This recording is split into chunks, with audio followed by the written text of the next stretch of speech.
the last video, we repaired the damage on the RS3 and we installed the front splitter. Oh, look at the broken bits falling out. These plastic pieces.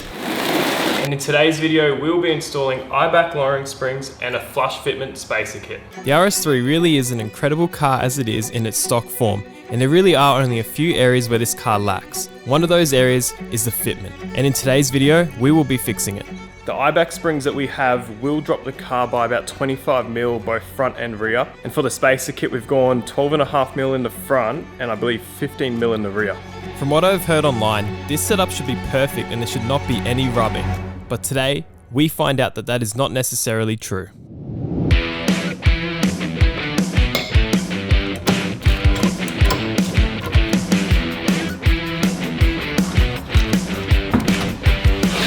So we are starting off with the rear springs first, and obviously the first step is to remove the wheels. After you have them off, you then have to remove this plastic piece which had 3 screws along the bottom and 2 clips on the top. With this out of the way, we can now remove the 3 bolts along the lower control arm.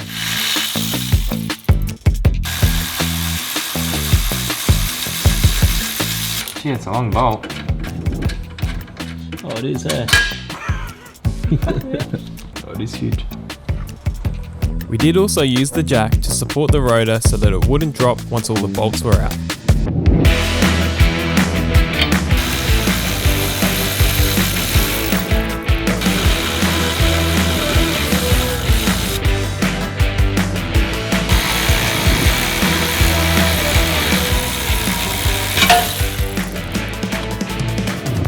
So first bolt we took out was this sway bar trailing link bolt. It's just this quite long small bolt. Next one was the shock absorber bolt, which also went through this lowering control arm. And yeah, the last one was the knuckle bolt, and then once you undo that, you sort of just sprung down. The next one we do will probably support it just so it doesn't do that, but yeah. And basically just push this down. That should come out pretty easy now, hey? Give it a bit of a wiggle. Bob's your uncle. Oh, that's Down. easy. You just What's this on the top? You swap that this across? over, so that's just your like isolator rubber, sort of stops metal to metal contact with the body. Yeah, you just chuck this on the new one, and then chuck this in the bin. Not bad.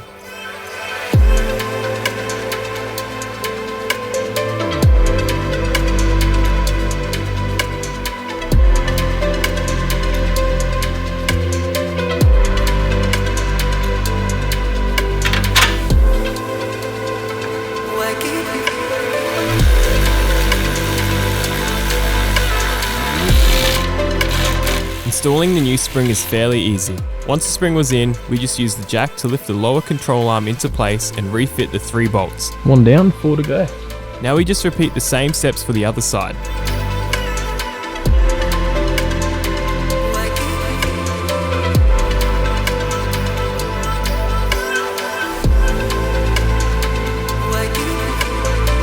And don't forget to reinstall the plastic cover we first had to remove. And now that we have the springs in the car, we're going to be installing the spacers, and we have 15mm for the rears with the longer lugs, and we got 12.5mm for the fronts, also with the longer lugs. Make sure it's lined up.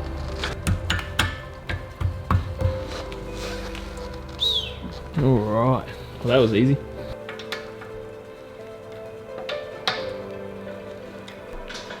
Now that this side is done, We're going to get the other side done and then we're going to lower it and see how it looks. And then once you roll forward, it will go a bit lower. yeah.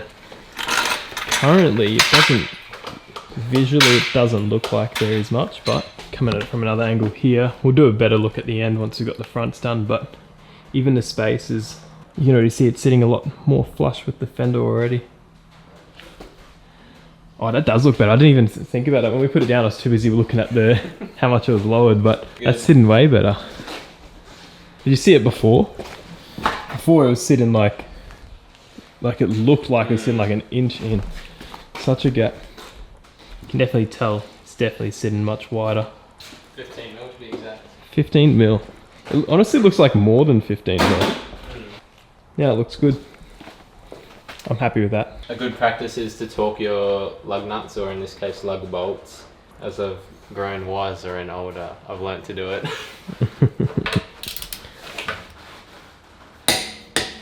How much did it say to torque it to online? 120 Newton meters.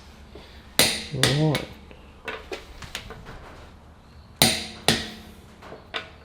In the star pattern, of course. Alright, so we just rolled the car forward and back, and as soon as we took the handbrake off, it literally dropped like 20 mil. Oh, that looks much better. Yeah, before I was like, Yeah, like it barely dropped nothing. Tension in it.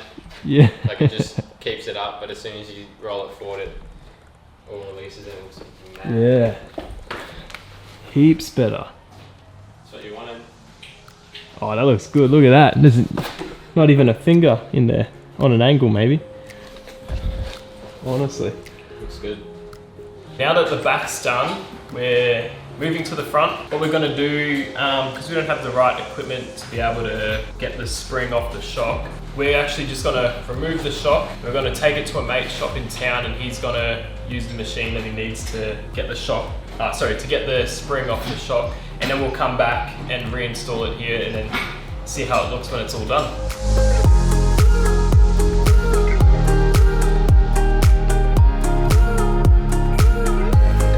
Oh. Damn, okay. Oh no. So maybe I'm due for new tyres. Now to remove the front springs, we're starting off with the sway bar link bolt up the top. Easy. We then disconnected this bracket here. I'm not exactly sure what it is, but I believe it has something to do with the mag ride. Next, we disconnected this sensor and moved it out the way, which I also believe is for the mag ride. And now we can remove the knuckle bolt.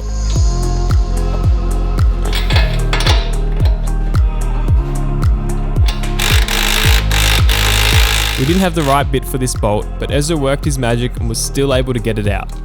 With the help of some WD-40 and a hammer, we then started to separate the shock from the knuckle. But without the right tool to spread the knuckle, this proved to be way harder than we expected. It's about time. Dolls. That took way too long. All we have to do now is undo the 3 bolts up the top and we can pull the shock away from the car. Took that off. Now we have access. Plenty.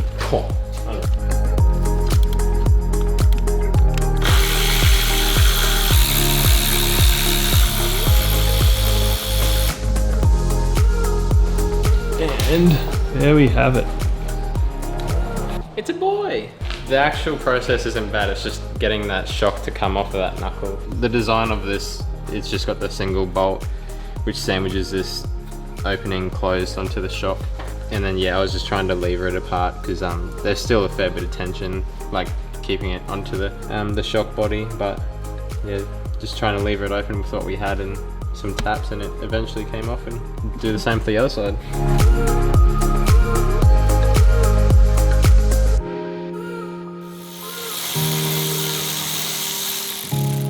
Yep. Alrighty. And just like that. Not bad. And there we have it. Both springs are out. We've got the passenger side and the driver side. We've got the 2 springs ready to go in. And now we're gonna load this into the car, take it up into town to my mate's shop, and he's gonna release these top nuts for us and swap the springs in, and then we'll be back here to put them on the car.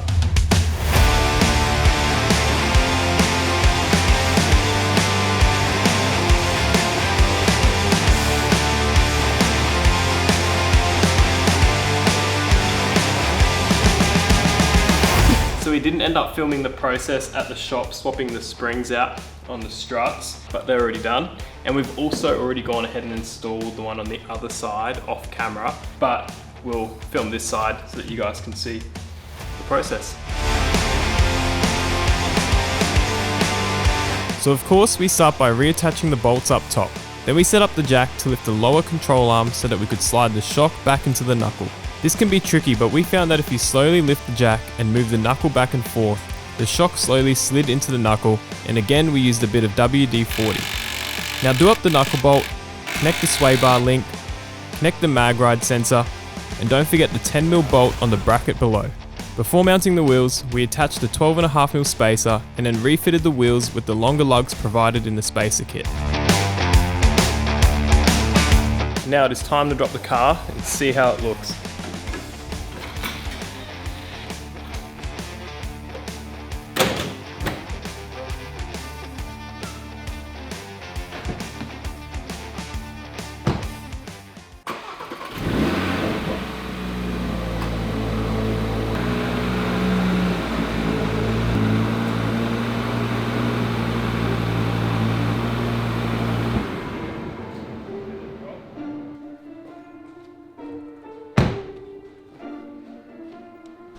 Damn. J like the letter, I'm making several waves. I know the mission is same. I made a splash, now all of my passes last like running a race with Usain. I keep it coming like this a buffet. And if I'm stumbling, I'm in the graves. Never gon' fumble it. I get the bag and I run with it, gunning it, gunning it, gunning it, gunning it. Murray with the legs, all about finesse. I am not a... As you can see, the fitment is looking a whole lot better, and it has been a couple weeks now, so the springs have had time to settle. However, in this time, we've also found some issues with rubbing. In the past week, the front has definitely come down another couple mil as the springs have settled, and it is looking great. And the fitment in the rear was already sitting quite nicely since the install. The biggest issue we noticed straight away was some rubbing in the rear, which actually come from these things here, which I don't know exactly what you call them, but these were sitting somewhere about here from factory, and every time, I noticed especially every time we did launch control and the rear would squat, these were rubbing quite badly on the wheel, just on the rubber here. We have found that by removing them, we have eliminated almost all, probably 90% of the rubbing in the rear. But we're still finding that it rubs when you hit a bump in the road, and it becomes more noticeable when you have people in the back seats. However, we are still getting a little bit of rubbing in the front. So in the front, we aren't finding that we're getting any contact between the fender or inside here with the wheel. But when you do a full lock left and a full lock right, the inside of the wheel is rubbing up against the fender liner. Overall, I think we can agree the fitment is looking a whole lot better. That does bring us to the end of today's video. If you did enjoy watching, please like, subscribe, and leave a comment below. Definitely stay tuned for the next video. We will be installing the rest of the Maxim kit. We have side lips, the rear diffuser, and the extensions. But then we also have the Urus style carbon fiber paddle shifts to throw in as well. So thank you so much for watching. I'll see you guys in the next video. We starting to talk, let's killing all the progress. Really hard to process, you treat me like an object. Baby, we toxic, can we stay on topic? I feel like